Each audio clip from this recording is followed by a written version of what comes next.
Hey, Rainmakers. I want to revisit the topic of relationships and why people don't commit.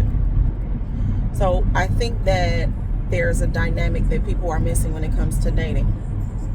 I think that dating right now and a good portion of relationships have become selfish, self-centered, and pride-driven, ego-driven. When I say pride and ego, I mean not willing to allow the other person to know what the issue is and change it. Pride is not opening your mouth to say, hey, I have an issue with what that was that you did, or that bothered me, or that hurt me. Pride in saying they should just know. And so because you feel like they should just know, you don't say it. But a person can't fix what you don't say. So there is a barrier that I find, that I have experienced, and that I've heard when it comes to dating. And so I need to understand, what is it that's so hard about saying what you did bothered me? Because people could really miss out on a really good person due to pride. You don't want to say it. They should just know. Your ego has just, and it may not be ego. How about this? It may be that your traumas triggered you when that person did that, and you didn't even give them grace and space and time to learn, to correct the issue. You just immediately dismissed them and wrote them off. But what I want to understand is why.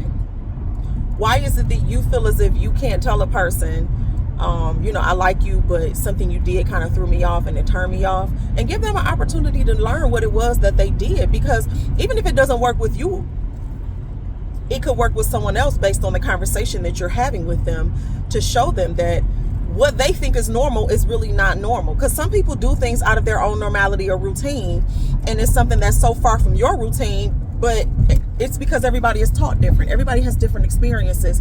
Everybody learns differently. And some people have just been groomed in a different way than you have. Our backgrounds are different. So when two people come together, think about the fact that they were raised differently. They were raised by different people in a different home. You don't know if they were raised on love or survival or struggle or manipulation. You don't know what type of background they had in their homes and their relationships.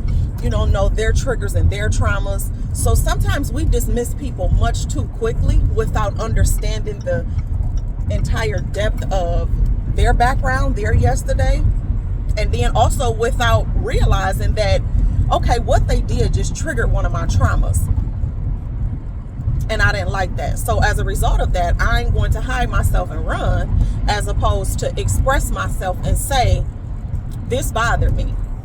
So another part to that is you have to be aware of your triggers and your traumas. You have to be aware of the things that do bother you. You have to be aware and conscious of it, because you can't heal from what you don't reveal either. You have to admit to yourself, hey, this is a problem for me. If you're not admitting it, if you're not saying it, how can they know? They're not a mind reader. And speaking of mind readers, what is this barrier in communication in relationships, in dating? People cannot read your mind. If you don't like museum dates and your date planned a museum date, it's okay to say it. I'm not really a huge fan of museums. I'll go to check out the exhibit that you'd like to check out. But after this, how about we go to putt-putt golf, because I like to do things that are active and fun. I've seen people just completely dismiss somebody because he or she told me that they wanted me to go to a museum, or he or she wanted me to go to an escape room. I don't like escape rooms. Well, if you just agreed to go to an escape room without communicating to them that you don't like escape rooms, but then after it, you never called them again, how would they know? How would they know? They won't. Sometimes communication is a barrier, and sometimes it's your communication style that doesn't work with the other one. But if you don't take the time to have the conversation, how will they know? How will you know? How will you two be able to work through the barriers? Running will never resolve anything, because at the end of the day, we all come to the table with something, and you'll always be running if you never want to take the time to communicate, if you never want to take the time to be open and to be transparent. I don't want to say vulnerable. I was watching one of Jason Wilson's videos recently, and he had provided the definition of what vulnerable means, and I said, okay, I need to really reshift my communication and my vocabulary in some ways. So I'm going to say transparent instead of vulnerable. Transparency should not be difficult if you're trying to get to know somebody and if you want somebody to know you.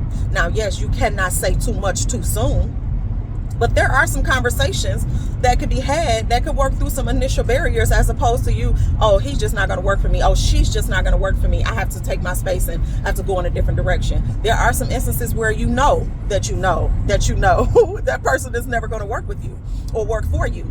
But there are also some instances where it could work if you just open your mouth or humble yourself or put your pride to the side and just say it. Hey, that bothered me. Hey, that hurt me. Hey, I don't like Red Robin. Can we try, whatever it is. People have this concept of, oh, they just knew.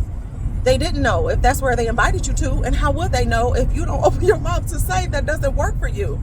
And in that, find a great way or a better way to deliver the message, because it's hard to receive a message if your attitude is poor, if your tone is poor, if your body language is poor, if you're hollering. Try to convey the message that you know will make it easy to receive. And if having the conversation at that time is not the time to have it, that's okay too. Calm down, regather, reconsider what you want to say, gather your thoughts, and then come back and have the conversation.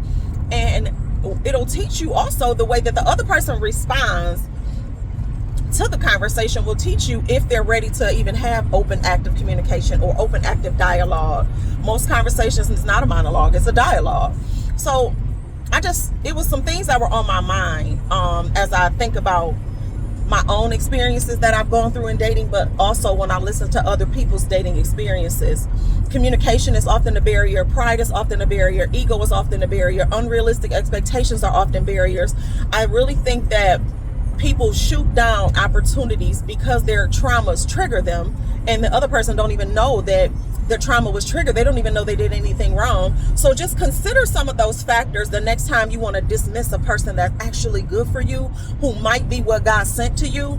But because the enemy is so active in trying to confuse us, the author of confusion, the enemy is so active in always trying to confuse people that the enemy will paint a picture of somebody that isn't even who they are. They may actually be the person that God sent for you and to you, but because you are hurt or let your traumas trigger you, or your pride and ego is in the way, that you don't even see that there's a valuable person standing right in front of you. Think about that the next time you meet somebody and you think they bring a lot of good things to the table, but you dismiss them because they didn't wipe their ranch off their mouth at dinner. I've done it. That's what made it funny. I have absolutely dismissed somebody during dating because we went to dinner. He ordered a salad, and that's cool. He wanted a salad. The issue was the dressing was slathered around each corner of his mouth and down his chin, and he felt the need to continue eating as if he didn't feel it.